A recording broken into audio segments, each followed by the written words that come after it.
humanismo y empatía podemos restaurar el tejido social. Acompaña a la maestra Consuelo Huerta y expertos en temas sociales de actualidad. Restaurándote.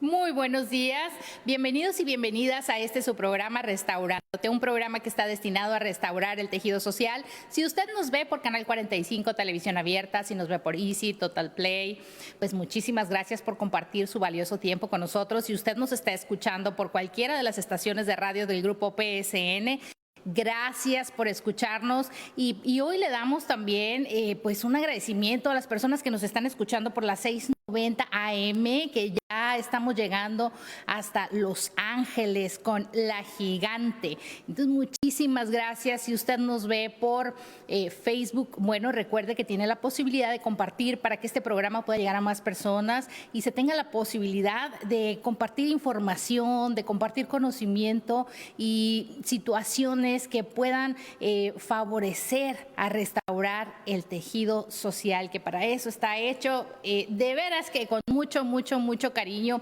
Yo estoy muy contenta porque tenemos un gran programa. Hoy tenemos un programa de lujo como todos los domingos, pero particularmente hoy porque tenemos un invitado que se enlaza con nosotros desde Madrid, España, que es el doctor Carlos Bardavio Antón. Él es el autor del libro Sectas Criminales y Coercitivas en Derecho Penal en México. Es un libro que donde por primera vez se analizan las organizaciones y relaciones criminales sectarias mediante un tratamiento legal. Y de verdad que esto resulta ser muy interesante, nos da un panorama en el ámbito jurídico muy especial, un proceso de aprendizaje que seguramente nos va a dejar una transformación a futuro en materia legal. Quiero decirles que el doctor, él es profesor en Derecho Penal en la Universidad Internacional de La Rioja con estudios en criminalidad de sectas y grupos coercitivos y es el máximo especialista internacional en el tema. Le doy la bienvenida. Muchísimas gracias por acompañarnos. Aquí son las 12 del día y sabemos que tenemos una diferencia de horario. Pero muchísimas gracias por compartir y sobre todo este aprendizaje y un trabajo grandioso que has realizado, doctor, sin duda en favor de la comunidad. Gracias. Sí, querida Consuelo, nuevamente gracias por invitarme a tu magnífico programa. Lo sigo habitualmente desde que estuve en septiembre, a 1 de septiembre de este año, explicando en parte este libro, ¿no? Sectas Criminales y Coercitivas en Derecho Penal Mexicano, que tuve el gusto también de presentar en el Congreso de la Unión el día, si no recuerdo mal, 22 de agosto. Por lo tanto, para mí es un verdadero orgullo volver a estar en tu programa y poder hablar de esta problemática silenciada y silenciosa que supone lo que antiguamente se llamaba el lavado de cerebro, pero actualmente se denomina mejor con la terminología de persuasión coercitiva. Y esa persuasión coercitiva realmente viene un poco a colación del tema que me comentaste que podríamos hablar hoy, el tema de la luz del mundo, puesto que si efectivamente se denunciaron abusos sexuales, y así fue condenado, ya hablaremos del tema del líder de la luz del mundo, hay algo, esa forma de llegar a conseguir el abuso sexual o la violación, como se catalogó en Estados Unidos, viene a raíz de quizá o posiblemente, o es posible, o hay que debatir sobre ello, tal y como comentaban las propias víctimas en sus alegatos al final del juicio, de que venían por lo que nosotros llamamos en Europa, también en América, persuasión coercitiva, es decir, que había una especie de consentimiento viciado, por decirlo de alguna manera. Y quizás sea hoy un buen día para explicar cómo se desarrolla y se consigue que menores y también mayores de edad, entre comillas, consientan en algunas ocasiones este tipo de abusos sexuales.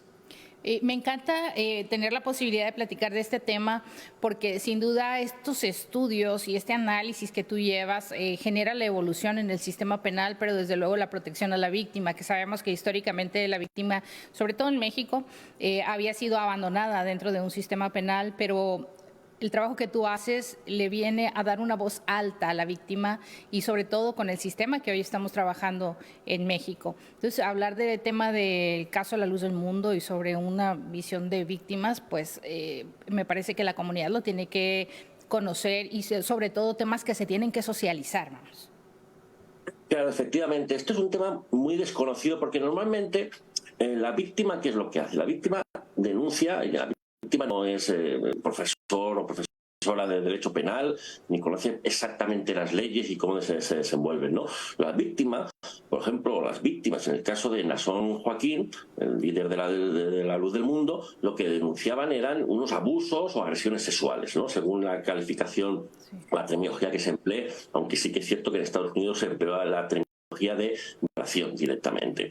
Sí, y eso es lo que denunciaban. Pero si uno ve poco a poco y analiza sus testimonios, en el momento final del juicio, que es cuando tuvieron oportunidad de hablar, que eso fue algo penoso porque fue digamos, unas manifestaciones que estaban fuera de juicio, es decir, no fue un juicio porque llegaron a un acuerdo con la Fiscalía. Pero si uno analiza esas conversaciones, o mejor dicho, esas manifestaciones que hicieron las víctimas, que es el material del que dispone el ciudadano, nos encontramos con algunas precisiones o manifestaciones que nos pueden hacer pensar, al menos a los expertos en este abuso psicológico, en una especie de previa persuasión coercitiva. Es decir, por ejemplo, te leo rápidamente lo que decía alguna de las víctimas, ¿no? Por ejemplo, dijo ahí en el juicio, o mejor dicho, en esas manifestaciones fuera de juicio, pero que permitió el juez, ¿no? Decía una, que no recuerdo si era porque todas eran víctimas anónimas, eso es otro tema, y por el cual, digamos, los abogados de Naasón Joaquín trataron de anular parte del juicio por ese anonimato de las víctimas, pero una en concreto dijo que le enseñaron que Naasón Joaquín era su novio, su padre, que él era el representante de Dios, y la duda ante esto era una falta de fe absoluta, dando a entender que había más personas que le protegían, pero dando a entender sobre todo que era un deber, es decir, el tener relaciones sexuales con Naasón Joaquín era un deber divino, lo cual, que es esto lo que quiero, digamos, poner sobre la mesa, sino que la propia víctima, la propia víctima no tiene conocimiento del acto sexual, es decir, ya se ha transformado el acto sexual, lo que todo el mundo entendemos por acto sexual, ¿de acuerdo? Incluso un menor de edad, con cierta edad, con 14, 15, 16 años, 17 años, ya sabe lo que es un acto sexual y se transforma en otra cosa. Esa transformación de lo que yo llamo muchas veces el código de comunicación, lo que es vida, lo que es muerte, lo que es salud, lo que es sexo y lo que no es sexo, esa transformación, si es verdad, como cuenta la víctima, es una forma de incapacitación, o mejor dicho, es una forma de incapacidad de la libre voluntad o una forma de incapacitar la libre formación de crítica, ¿no? O sea, una incapacitación crítica.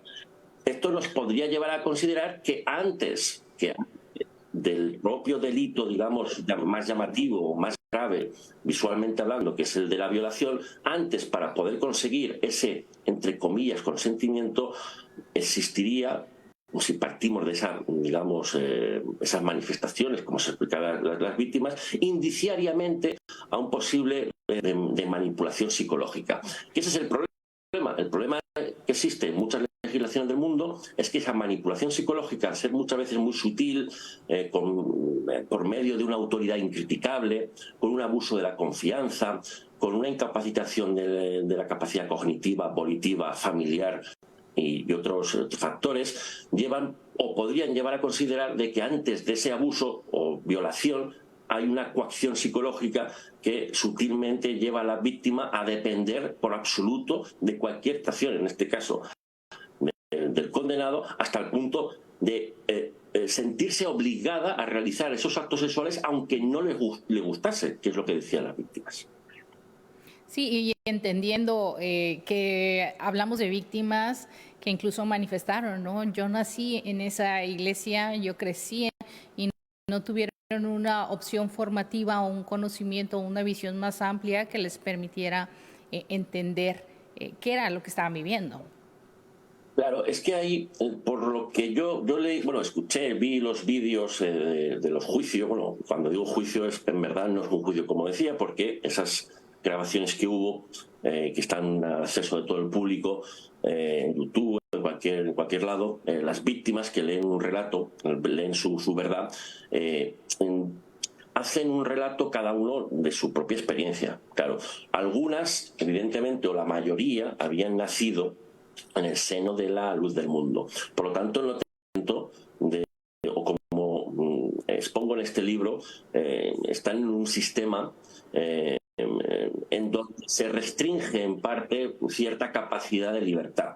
¿Por qué? Porque se prohíbe ver la televisión, se prohíbe informarte de otros medios de comunicación que no sean los de la luz del mundo, según dicen las propias víctimas. Ojo, que todo lo que digo es por lo que dicen las propias víctimas, no es, aquí en este caso no estoy yo añadiendo nada más.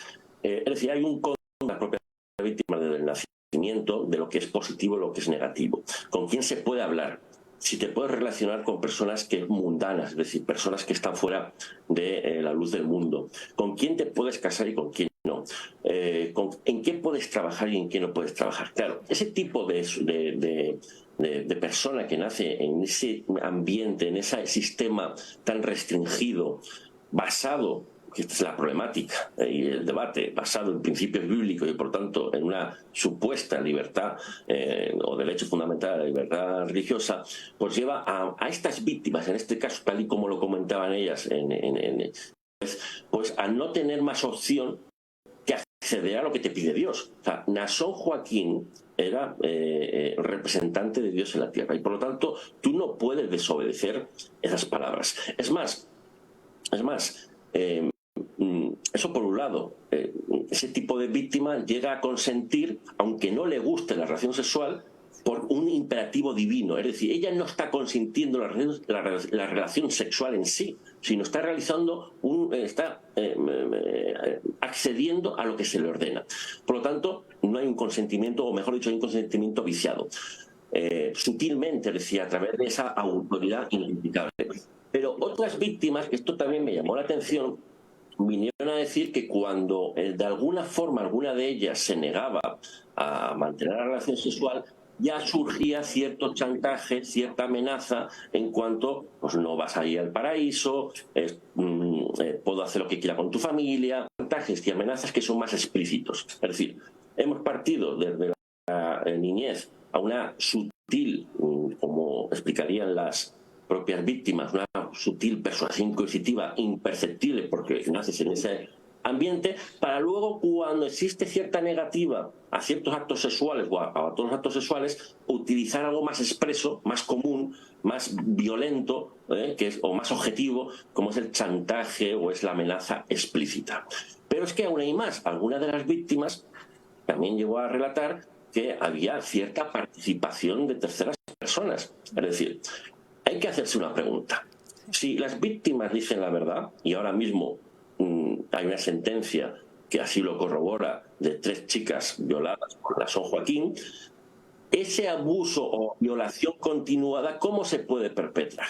Es decir, porque si hay un abuso, una agresión sexual, o 2, muy espaciadas en el tiempo y en un ámbito privado, es muy difícil. Es muy difícil, que por eso muchos casos de abuso o agresión sexual no quedan con condena, porque es muy difícil acreditarlo. Pero si cuando es continuado es relativamente algo más fácil, cuando es continuado. Es decir, porque hay que corroborar dónde estaban las 2 personas en cada supuesta sexual. ¿Quién permitía la entrada? Porque estamos hablando de un líder espiritual, es decir, no estamos hablando del vecino de enfrente que vive solo o una persona anónima, ¿no? Estamos hablando de un líder espiritual que está rodeado continuamente de una seguridad, de un ambiente de protección. Por lo tanto, a mí me llamó mucho la atención que en el juicio, evidentemente se llegó a un acuerdo, no se hablase de forma más clara por las víctimas de este asunto, porque dejaron caer, no de forma muy clara, dejaron caer que había participación de terceras personas. Porque, como decía anteriormente, un abuso sexual esporádico o puntual por alguien anónimo es relativamente fácil hacerlo. por un tío, por un profesor, etcétera. Pero por alguien tan famoso, con tanto poder y que tiene tanta seguridad, deja más huella. Y eso es lo que daban a entender algunas víctimas, que tuvieron que participar terceras personas en el encubrimiento, e inclusive algunas a entender que participaban en el acto sexual sujetándolas. Es decir, que es un caso que en verdad hay una condena de 16 años y 8 meses, que es una condena, pues bueno, importante, pero que no se ha rascado, según el propio testimonio de las víctimas, lo suficiente. No, y además el tema del manejo de poder, ¿no? Que esto también pues permea no solamente a las víctimas, sino a las mismas familias. Ese es un tema. De hecho, el propio juez, cuando dictó sentencia, antes de dictar sentencia, además de llamar depredador sexual a Naasón Joaquín, es decir, algunos han criticado luego al juez diciendo que le llamó de depredador sexual, pero es que es un violador sexual, es un depredador sexual. O sea, es una terminología muy similar. A este respecto, algunas de las víctimas, el juez mismo dijo, después de decir esta famosa frase de depredador sexual, dijo que algunos familiares que no estaban ayudando a las víctimas anónimas porque no se reveló sus datos personales, tenían que sentir vergüenza de no creer, dando a entender, de no creer y no acompañar y no apoyar a sus hijas, ¿no? A sus hijas o a sus familiares. ¿Y esto por qué puede ser? Pues porque cuando tú denuncias al representante de Dios en la tierra, pues hay parte, y una gran parte de sus seguidores, que van a seguir creyéndole pase lo que pase. De hecho, si, por poner un ejemplo, es una hipótesis, si le condenasen a muerte, vamos a poner un ejemplo, ¿no? Pues el fervor religioso podría llegar a ser mucho más. ¿Por qué? Porque se convierte en un mártir. Es decir, que no nos creamos que esta condena va a perjudicar mucho a los seguidores, en el sentido de perder seguidores, sino que lamentablemente, como expuso el propio juez, hasta los propios familiares de las denunciantes apoyaban a Naasón Joaquín en contra de sus propias familiares denunciantes. Y eso solo puede pasar cuando existe el fanatismo. El fanatismo hace perder la capacidad crítica. Ya les puedes enseñar cualquier documento, cualquier cosa. Y si a eso le sumamos que el propio Naasón Joaquín explicó y dio un comunicado en donde vino a decir exactamente que él era como Jesucristo y que fue, al igual que Jesucristo, condenado injustamente, por lo que se consigue es que los fanáticos de dentro que existan dentro de la luz del mundo, pues aún se refuerce mucho más la idea de que es el Jesucristo venido o lo más parecido a Jesucristo como apóstol, ¿no? Que es como se autocataloga. Sí, sin duda.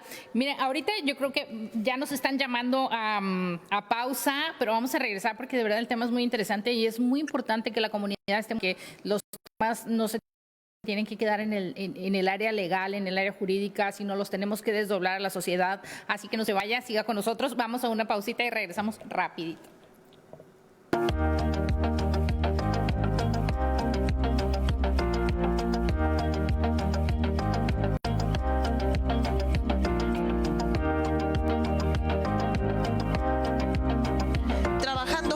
Con humanismo y empatía podemos restaurar el tejido social. Acompaña a la maestra Consuelo Huerta y expertos en temas sociales de actualidad. Restaurándote. Te esperamos en Noticiero al Día con Carlos García y Elvia Garayzar, de lunes a viernes de 5 a 6 de la tarde a través de Canal 45, Canal 45.2 también. Podrás escucharlo por todas las estaciones de radio de Grupo PSN y en vivo a través de psn.si y Facebook. Dicen que se llama fentanilo, yo nomás que no le agarro el hilo. Dime que tiene de fregón, va a acabar como rata en el patrón. No la vayas a regar, la cosa es bien sencilla. Si te metes fentanilo seguro vas a quebrar. Tenía muchos compas que ya no he vuelto a ver. Ya no es divertido cuando empiezan a caer.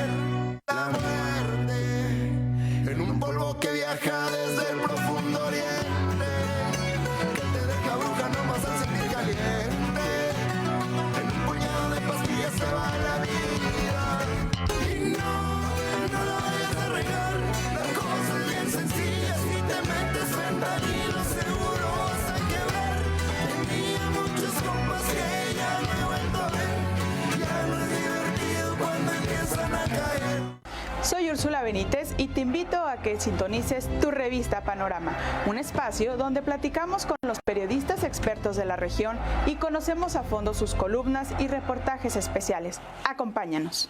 No te pierdas tu revista Panorama con Úrsula Benítez, todos los domingos de 1 a 2 de la tarde a través de Canal 45, La Voz del Pueblo, Canal 45.2, Expresión Ciudadana, Canal 87 de Easy, Canal 45 de Easy y Total Play Canal 45.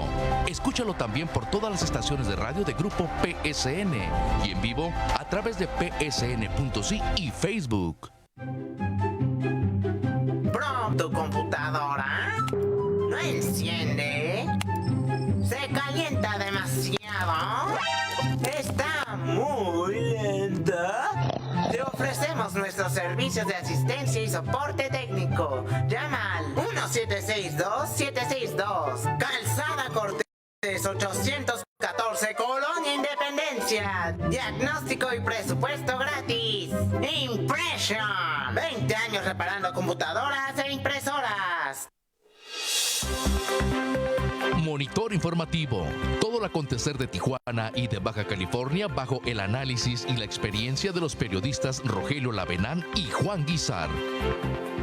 Sintoniza Monitor informativo de lunes a sábado de 6 a 7 de la tarde a través de Canal 45 y Canal 45.2. Disponible también a través de todas las estaciones de Grupo PS por psn.si y Facebook.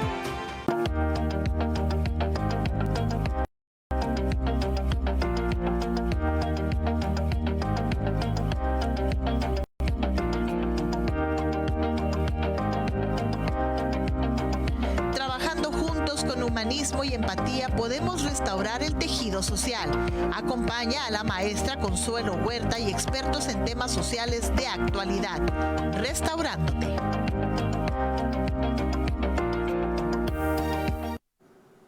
Muchísimas gracias por seguir con nosotros en su programa Restaurándote. Doctor, hay un tema muy importante que tú mencionaste en un primer programa que teníamos aquí, que era... no es un tema o no es un posicionamiento para afectar la libertad de conciencia y la libertad religiosa, pero también hablaste de algo que es el fanatismo. Por ejemplo, hablamos que La Luz del Mundo nace en 1926 y, por ejemplo, en México fue reconocida por Gobernación hasta 1993. Entonces, estas prácticas pues definitivamente tienen que ser reguladas por los gobiernos y tienen que ser observadas, porque entonces sí no estamos siendo permisivos a que se den este tipo de relaciones.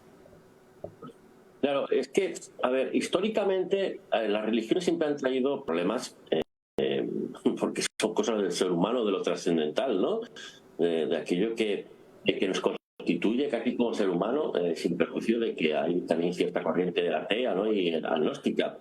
Pero las religiones pues tienen una ultraprotección, o mejor dicho, el derecho a la libertad religiosa, tanto individual o ejercida individualmente como colectivamente, pues tiene una ultraprotección por cuestiones históricas del pasado en donde se han perseguido religiones, porque sí, y ha habido pues todas las guerras durante hasta prácticamente hoy en día han sido por motivos religiosos la mayoría de ellas. Entonces, claro, hay una ultraprotección que tiene su justificación, pero no hay un reverso o un anverso, ¿no? de la otra cara de la moneda. Es decir, dentro del fanatismo, o mejor dicho, dentro de las religiones también existe el fanatismo, o dicho de otra manera, las religiones promueven, queriendo sin querer, muchas veces el fanatismo.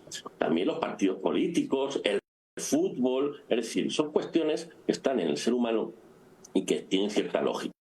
Lo que sucede es que no hay un control o no hay un aparato suficientemente firme y legal que ampare a este tipo de víctimas de las religiones. Ojo, de las religiones y de organizaciones que están dentro de las religiones que realizan un abuso o exceso de esa autoridad incriticable, como en el caso de Naasón Joaquín, que utilizó su apariencia de líder espiritual y de esa conexión divina para abusar sexualmente de 3 menores, ¿no?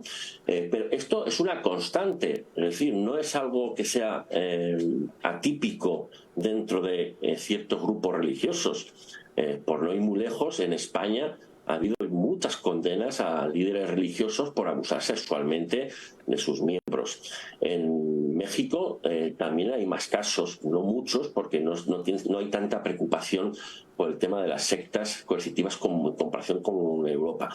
En Perú, recientemente, más o menos hace 2 años, se condenó a un líder de un grupo muy pequeño por un delito de trata de personas. Es decir, ¿a qué voy con esto? A que sí que es cierto que el código o la legislación mexicana tiene una parte sólida de delitos que sirven para criminalizar conductas graves, como puede ser la trata de personas, la explotación sexual, la violación. Son delitos, pues, digamos, muy llamativos, muy sensibles, ¿de acuerdo? Pero no hay un aparato en México que criminalice el estado previo de la víctima por el cual el autor, el líder espiritual, consigue el dominio de la voluntad absoluto.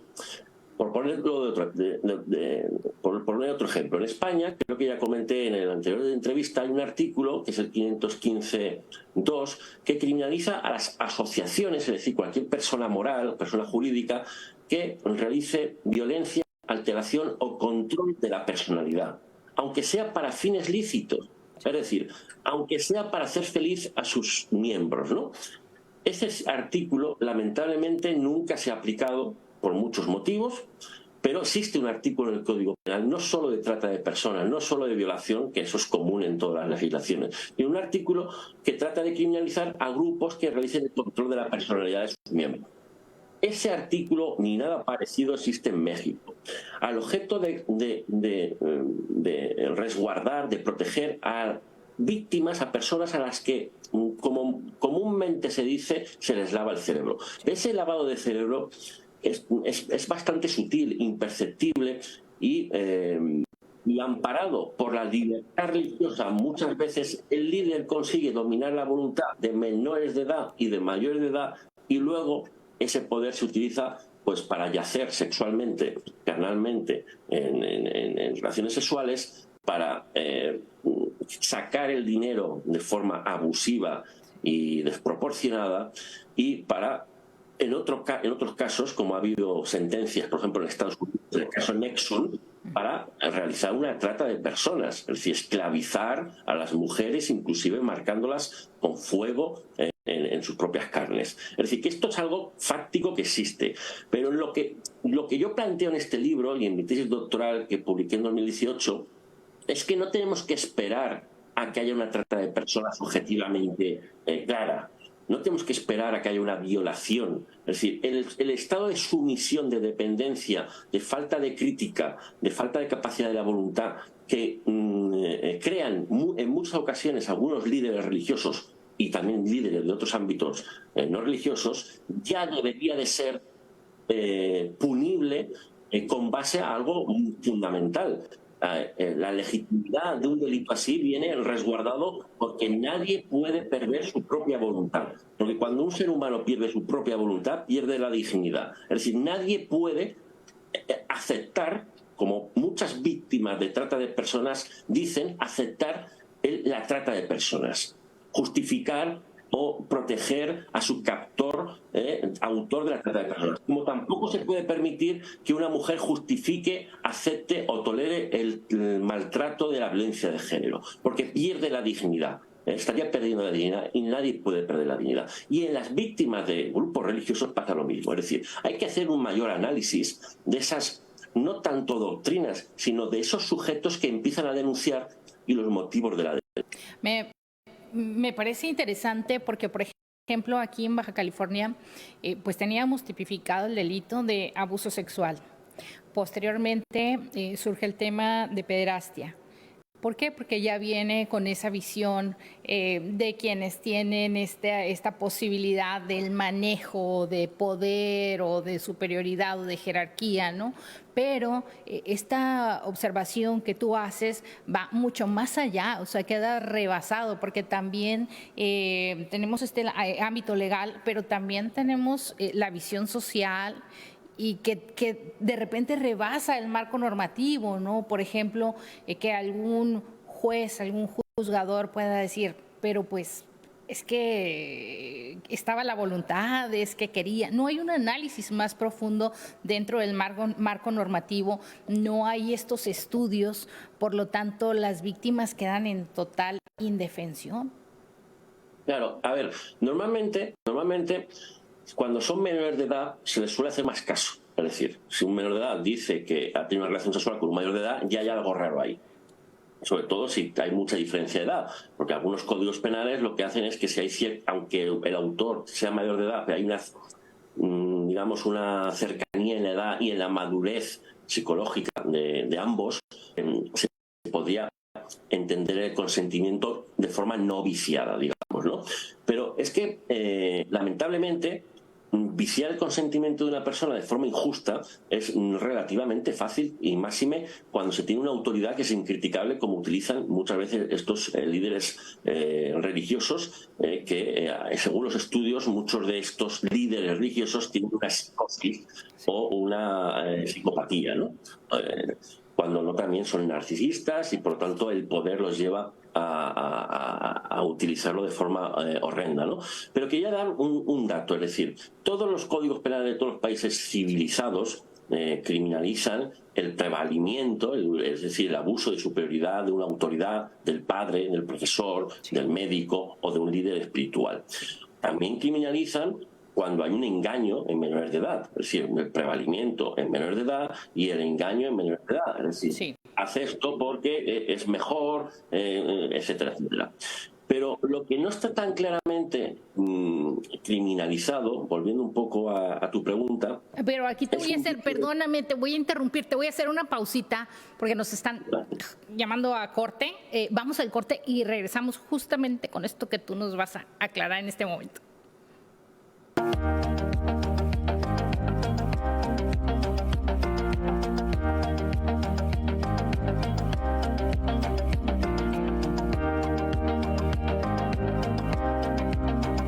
Trabajando juntos con humanismo y empatía podemos restaurar el tejido social. Acompaña a la maestra Consuelo Huerta y expertos en temas sociales de actualidad. Restaurándote.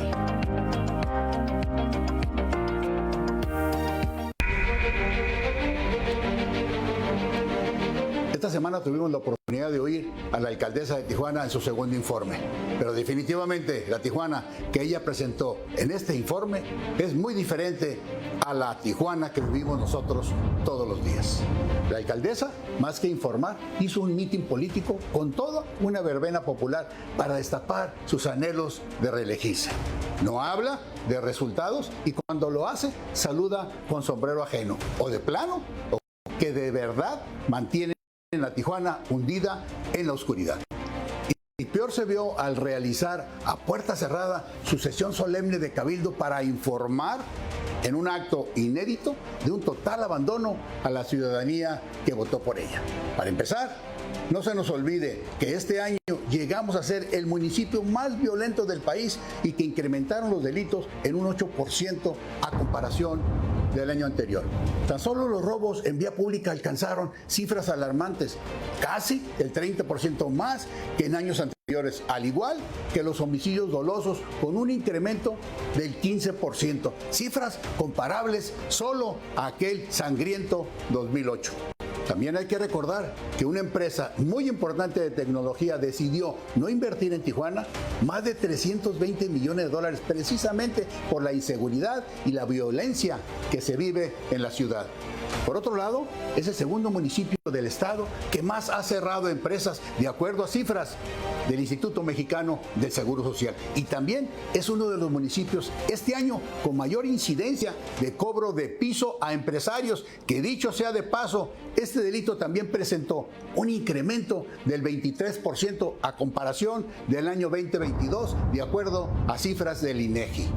Varias cámaras empresariales atribuyen también la falta de interés para invertir en Tijuana por parte de las empresas extranjeras y el progreso en general de la ciudad a la pobre movilidad y a su falta de infraestructura vial. Tampoco olvidemos que este año se dio uno de los paros de transportes de Tijuana, dejando cientos de miles de ciudadanos inmovilizados, y esto no fue capaz de defenderlo la alcaldía. También ella es responsable por la gestoría para solucionarle los problemas precisamente a los transportistas.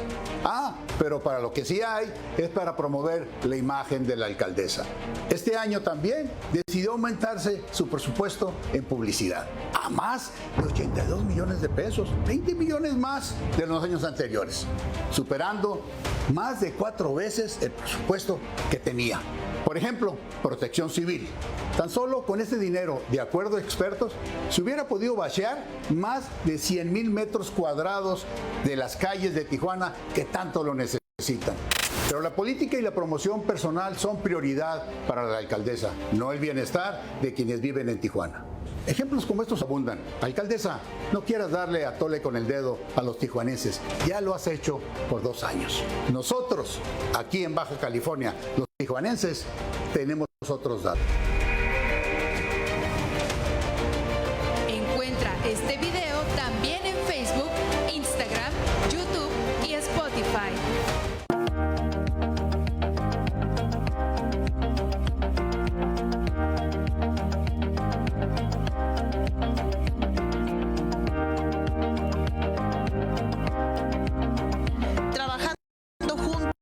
Humanismo y empatía podemos restaurar el tejido social. Acompaña a la maestra Consuelo Huerta y expertos en temas sociales de actualidad. Restaurándote.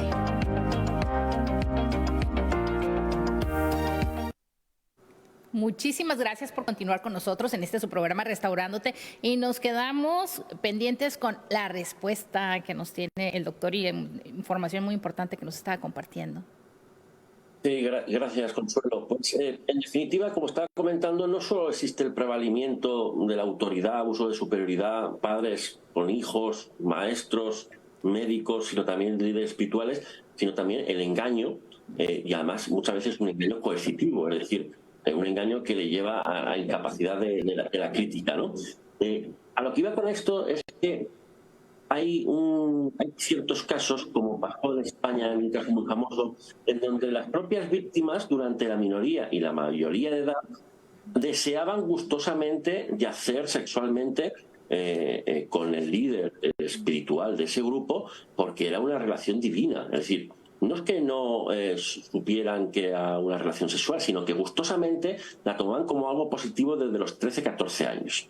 Entonces, ese cambio de mentalidad como algo positivo en una relación con 13-14 años, incluso quiero recordar que incluso con 12 años, de que una relación sexual con el líder espiritual es algo positivo, es decir, el cambio de opinión o de crítica, que es más fácilmente visible y susceptible de realizar en menores de edad, ese cambio es lo que yo denomino que es persuasión coercitiva. Es decir, llevar a un menor, en este caso, a creer que una relación sexual con un líder espiritual es algo positivo, no es algo positivo. Pero el conseguir convencer a un menor de edad de que es algo positivo es un injusto, ya es un delito. Pero, claro, ahí viene el problema. En menores de edad lo podemos llegar a entender porque no tienen suficiente desarrollo de la personalidad, y es más fácil, digamos, cambiarles estos conceptos de la realidad sexual, ¿no? Pero es que en mayores de edad también es posible. Y máxime si vemos su proceso de socialización que han tenido desde la niñez, es decir, por ejemplo, si han nacido en el seno de ese grupo, cuánto tiempo han estado, qué tipo de trabajos han realizado, qué grado de fanatismo, por ejemplo, tienen. Pero el abuso o violación o agresión sexual se comete bajo las mismas premisas, bajo ese prevalimiento, autoridad incriticable o engaño coercitivo de que esa relación sexual de un mayor de edad con el líder espiritual es algo positivo y divino, cuando en verdad no es una relación, es decir, objetivamente no es una relación espiritual. Sí. Es decir, él lo podrá decir, el líder espiritual lo podrá decir, pero para el mundo objetivo de la realidad social, una relación sexual es una relación sexual, no es una relación divina, no está acreditado científicamente. Por lo tanto, convencer a un mayor de edad de que esa relación sexual es un acto divino, ¿de acuerdo?, es una forma de manipulación que, en mi opinión, sin perjuicio de las pruebas que se tuvieran que practicar con periciales psicológicas, su estado anterior, su grado de dependencia, etcétera, etcétera, puede llevar a un delito, o debería ser un delito de violación. Pero como decía anteriormente, para llegar a ese grado de sometimiento hace falta una gran, digamos, persuasión coercitiva durante cierto tiempo y con una gran intensidad. Quería anotar algo al respecto, que no se suele comentar de este caso de Nason Joaquín. Él se escudó, sus abogados se escudaron en que las víctimas no eran tales, que había una conspiración, que había que él no estaba en California durante un periodo donde supuestamente una de las víctimas denuncia esas violaciones. Pero a mí me llama la atención que esa forma de defensa que tuvieron sus abogados y actualmente también sus medios de comunicación y sus acólicos, es decir, sus seguidores con más aptitud en este sentido, omiten o al menos no enseñan ningún documento que acredite que no estuviese en Los Ángeles o en California durante algunos de esos abusos sexuales. Luego, hay otra cosa muy importante. La declaración de la víctima es susceptible por sí sola de condenar a un abusador sexual o agresor sexual. Es decir, ¿por qué? Porque hay que comprender que este tipo de delitos se cometen en un ámbito privadísimo, es decir, normalmente pues no hay cámaras de televisión o no hay testigos, ¿no? Pero en este caso pasaron dos cosas. Primero había una declaración de la víctima, y la declaración de la víctima por sí sola puede ser susceptible de condenar. ¿Cuándo? Cuando no hay una animadversión previa, es decir, ¿qué motivo tenían esas menores de edad para denunciar a su gran maestro líder espiritual?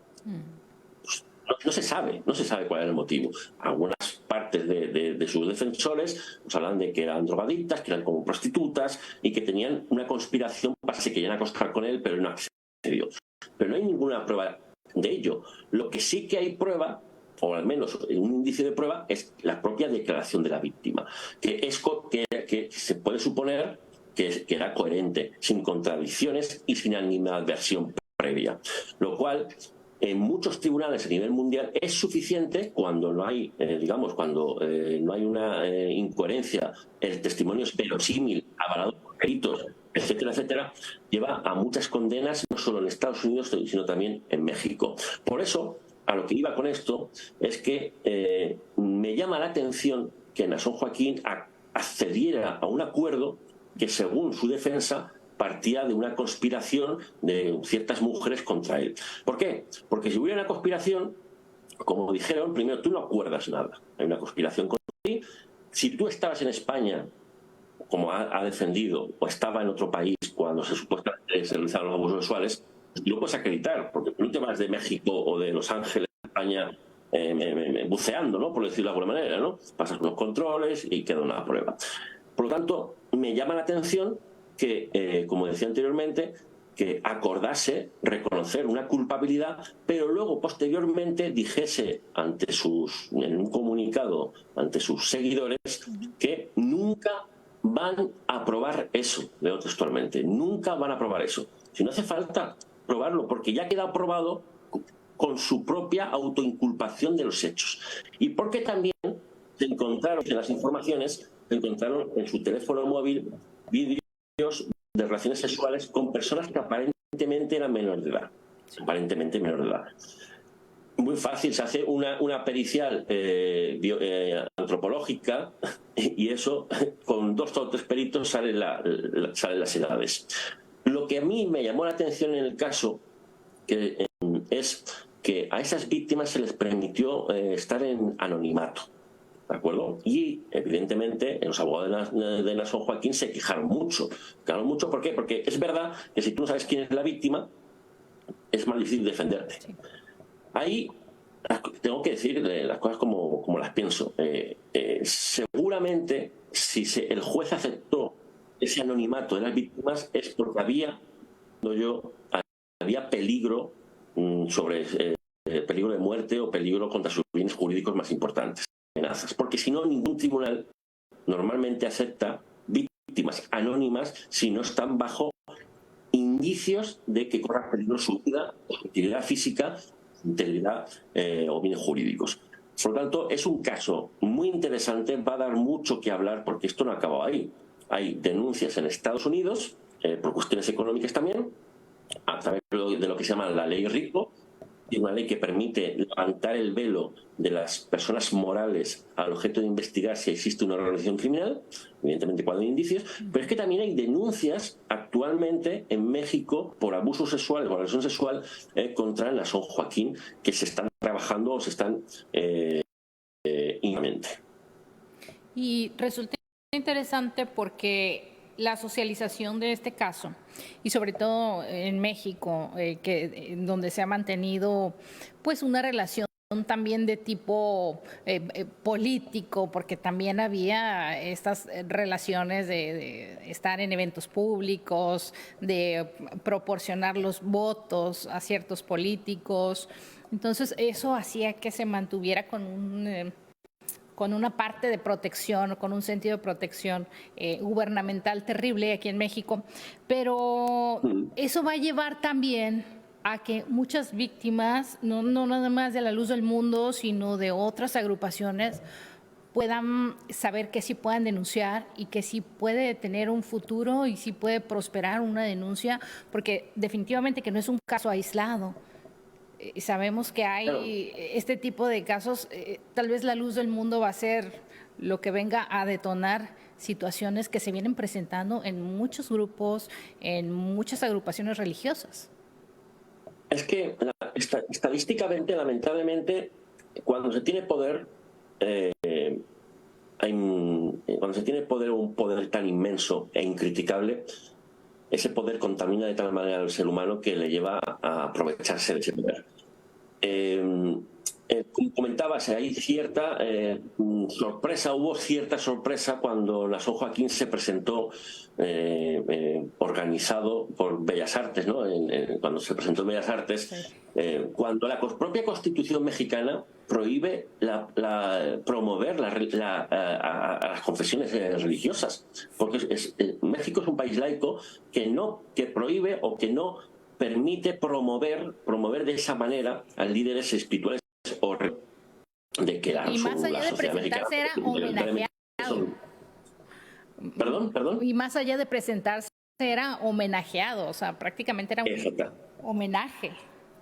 Exactamente. Eso crea una apariencia. Además fue homenajeado en 2019, poco antes de su detención, si no recuerdo mal. Sí. Es decir, que para llegar a ese punto de ese homenaje tienes que tener unos contactos pues muy fieles, ni más ni menos. Eso yo no voy a Bellas Artes o pido ya a Bellas Artes y me abren y me hacen un homenaje, seguramente que no. Pero a este señor sí.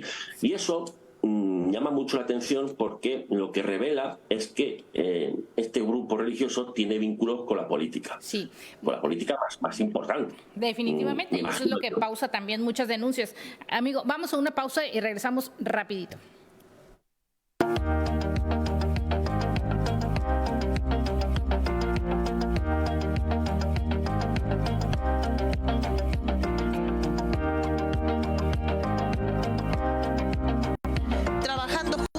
Humanismo y empatía podemos restaurar el tejido social. Acompaña a la maestra Consuelo Huerta y expertos en temas sociales de actualidad. Restaurándote. Mi nombre es Juan Arturo Salinas y quiero que me acompañe todas las mañanas en Tribuna PCN, el programa para despertar bien informado con los acontecimientos más importantes del país y de la región. Te esperamos en Tribuna PSN con Juan Arturo Salinas. De lunes lunes a viernes de 9 a 10 de la mañana a través de Canal 45, La Voz del Pueblo. Así como por todas las estaciones de radio de Grupo PSN y en vivo a través de psn.si y Facebook. Combo asada, 3 kilos, 10 libras de carbón, 3 kilos de carne para asar, un paquete de vaso, 5 piezas, una Fanta de naranja de 2 litros, 2 kilos de tortillas de maíz, 400 gramos de queso Monterrey Jack, un paquete de platos con 20 piezas, a solo 599. Amigas y amigos, soy Amador Rodríguez Lozano. Los saludo desde las instalaciones del primer sistema de noticias para invitarlos a que me acompañen a mi programa semanal A Fondo con Amador Rodríguez Lozano, donde vamos a discutir y analizar, pero a fondo, todos y cada uno de los temas que nos importan tanto a nivel regional, a nivel estatal o a nivel nacional, ya sea de seguridad, ya sean políticos o culturales. Acompáñanos. Sintoniza el programa A Fondo con Amador Rodríguez todos los sábados de 12 a 1 de la tarde a través de Canal 45 y 45.2 de Televisión Abierta, así como Canal 87 y 45 de Easy y Canal 45 de Total Play. Escúchalo también por todas las estaciones de radio de Grupo PSN a través de psn.si y Facebook.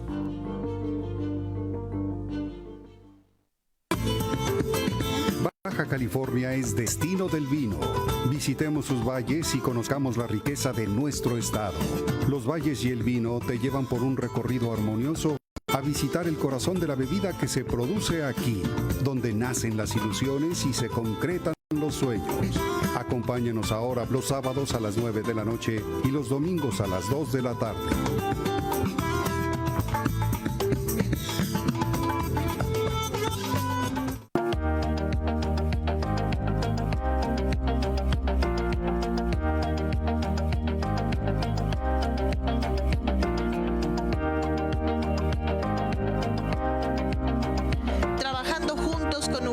Y empatía podemos restaurar el tejido social. Acompaña a la maestra Consuelo Huerta y expertos en temas sociales de actualidad. Restaurándote.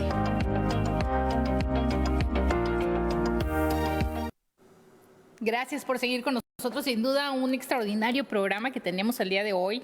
Y bueno, nos quedamos hablando en el tema del poder, y no solamente poder político, ¿no?, sino también poder económico, y lo vimos con los abogados que contrató en Estados Unidos, que esto también es una parte, ¿no?, de sentir que la víctima en algún momento puede perder o puede ser desestimada, ¿no?, porque también presentas el poder político, el poder económico, pero también el poder de defensa. Claro, de hecho sí, son muy buenos abogados, disponen de mucho dinero, lo cual significa tiempo, porque es tiempo de trabajo. Tienes más horas. Cuanto más dinero hay, más gente puedes contratar y más puedes pensar en cómo resolver el caso o tener todos los detalles para poder convencer a un juez, ¿no?, con las mejores pruebas posibles. En el caso de la San Joaquín, lo que me llamó mucho la atención es que la Fiscalía, a pesar de tener esos vídeos, a pesar de tener sus testimonios, es decir, se podía comprobar si estuvieron allí, si no estuvieron allí, ver quién realmente si eran menores de edad y hacer comparaciones con las propias víctimas y sus propios cuerpos, es decir, mil cosas, ¿no? Me llamó la atención que las propias víctimas, luego después de esta sentencia de 16 años y 8 meses, es que la Fiscalía pactó. Es decir, si la Fiscalía no quiere pactar, el caso va para adelante. ¿A qué voy con esto? Aquí hay una diferencia en Estados Unidos y en México, por ejemplo, con España. En España, si una mujer víctima de agresión sexual denuncia, aunque el Ministerio Fiscal no quiera ir a juicio, si la mujer tiene pruebas, tiene indicios y con su abogado particular puede ir a juicio. Entonces, nos tenemos que también reflexionar cómo es posible que mujeres que denuncian agresiones sexuales no se les permita acusar formalmente a un agresor sexual como es la San Joaquín en 3 de los casos de los 5 que había. Es decir, que la Fiscalía, sin consultar a las víctimas, llegó a un pacto que evidentemente pues son unos años de prisión, pero no satisface por completo la voluntad de las víctimas, que era hablar, contar su historia, enseñar sus pruebas y que todo el mundo viese la continuidad del delito. Y eso, aquí en España, por ejemplo, nunca es, porque la víctima no depende del Ministerio Fiscal. Y bueno, y eso lo tenemos que recalcar también, ¿no? Que el proceso de la víctima también es un proceso muy difícil, pero que lo tenemos que sacar adelante, y obviamente que tienen que tener los asesores jurídicos que les estén apoyando en este proceso, no solamente la Fiscalía. Totalmente. Los abogados, también psicólogos. Es decir, al final las que denunciaron son unas valientes y por lo que cuentan la denuncia, o por lo que decían las propias víctimas, hay muchas más.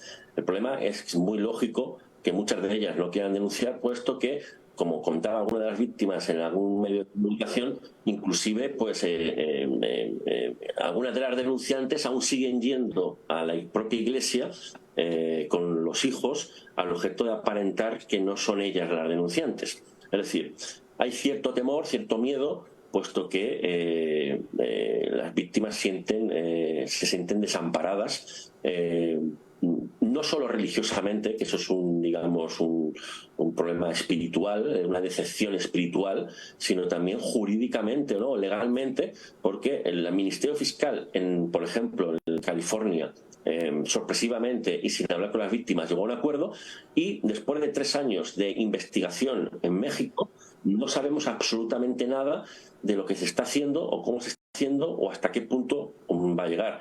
Y la sociedad tiene derecho a saberlo, y las víctimas tienen derecho a que el fiscal, en este caso en México, las proteja con todas las consecuencias. Sí, y lo que tienen que estar haciendo todas las fiscalías de los estados, ¿no? Doctor, estamos a 1 minuto de despedirnos. Ya nos vamos, aquí el tiempo es mortal. Sí, ha pasado súper rápido. Yo creo que hoy ha pasado más rápido que la última vez en septiembre. Simplemente agradecerte tu magnífico programa, darme esta oportunidad de volver a hablar de un tema muy interesante como es el de la luz del mundo.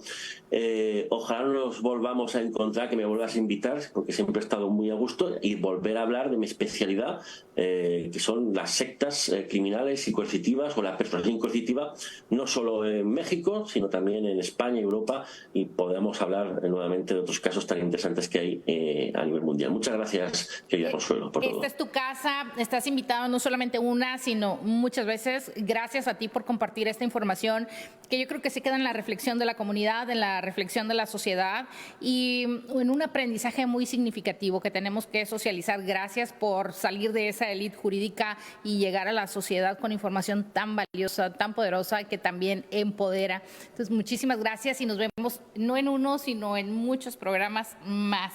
Y bueno, usted que nos acompañó, muchísimas gracias. Nos vemos el próximo domingo, y recuerden que restaurándote nos restauramos todos y todas. Adiós.